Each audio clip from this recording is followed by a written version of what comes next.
హైవేర్స్ catalyst crime awareness channel ఈ video ఇస్తున్నా. సినిమాకు సంబంధించి ఎందుకు ఇస్తాను తెలుసా? వైసీపీ అనే వాళ్ళు ప్రయత్నాత్మకంగా ప్రమాదకరమండి. ఎంత ప్రమాదకరమంటే వాళ్ళు ఎవరి మీద పగ పెట్టారు అంటే వాడు ఎంత శుభ్రంగా బతుకుతున్నా సరే వాడి జీవితాన్ని నాశనం చేసుకుని నిద్రపోరు. ఇక అవతల ఉన్నాడు గట్టిగా నిలబడే పవన్ కళ్యాణ్ లాంటాడో, లోకేష్ లాంటాడో, చంద్రబాబు లాంటాడో అయితే నిలబడతారు. అదర్వైజ్ సామాన్యుడు నార్మల్ అయితే వాడిని చంపేవరకు నిద్రపోరు, లేదా వాళ్ళ జీవితం నాశనం వరకు నిద్రపోరు. అటువంటి సైకో బ్యాచ్లు ప్రేతాత్మలు వీళ్ళు.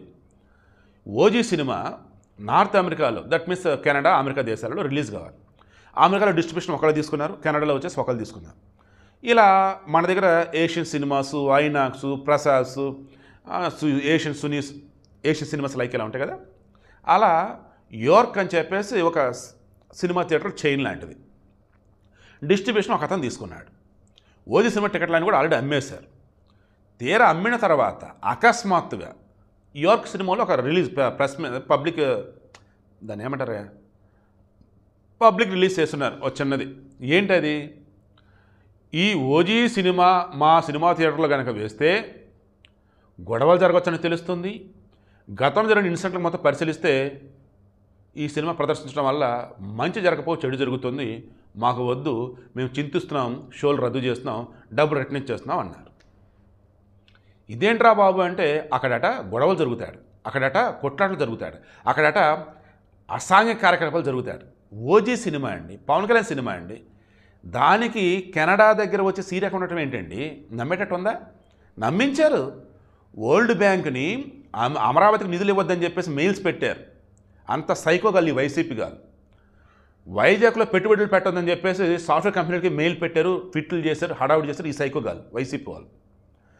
ఏపీ నాశనం అయిపోయినది వాళ్ళ కళ. వాళ్ళు నాశనం అయితే, ఏపీ నాశనం అయితే వాళ్ళ ₹1 మొత్తం బానిసలు చేసుకొచ్చింది వాళ్ళు ఇది. బట్ 2024లో అది కళ. ఇక దాంతో ఏం చేస్తారు? ప్రపంచవ్యాప్తంగా తెలుగు వాళ్ళు ఎక్కడుంటే అక్కడ వాళ్ళకి మనశ్శాంతి దూరం చేయాలి. అరే సినిమా కాసే ప్రశాంతంగా చూసుకునేది రా బాబు అంటే దానిని కూడా మనశ్శాంతి దూరం చేసే విధంగా ఆ యోర్క్ సినిమా థియేటర్ యాజమాన్యాన్ని చెప్పేసి మొత్తానికి నమ్మించేసి గతంలో ఏవేవో చూపించేసి విజువల్స్ నమ్మించి సినిమా మొత్తాన్ని క్యాన్సిల్ చేయించారు.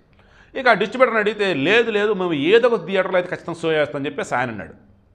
కమింగ్ టు అమెరికా ఆడ కొన్ని షోస్ పోస్ట్పోన్ అవుతున్నారు. ఏంట్రా బాబు అంటే పూర్వం వచ్చేసి ప్రింట్ వస్తే, రీల్ ప్రింట్ వస్తే అప్పుడు థియేటర్లో వేసేవారు.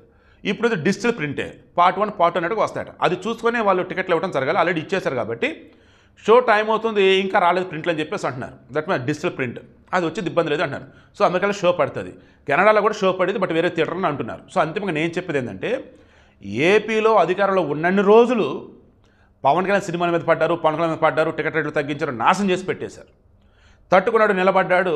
ఈరోజు వైసీపీ పాతాళానికి పడిపోయింది. బట్ వైసీపీ సైకోగాలు ఉన్నారు చూస్తారా, వీళ్ళు మాత్రం ఎక్కడ ఏమాత్రం అవకాశం ఉన్న ప్రయత్నాత్మకంగా పడిపోయి తెలుగులని హింసిస్తున్నారు. వాళ్ళ యొక్క సైకోతనాన్ని ప్రదర్శిస్తూ ఉన్నారు. అవునా కదా? కింద కామెంట్లో మీరే తెలియచేయండి.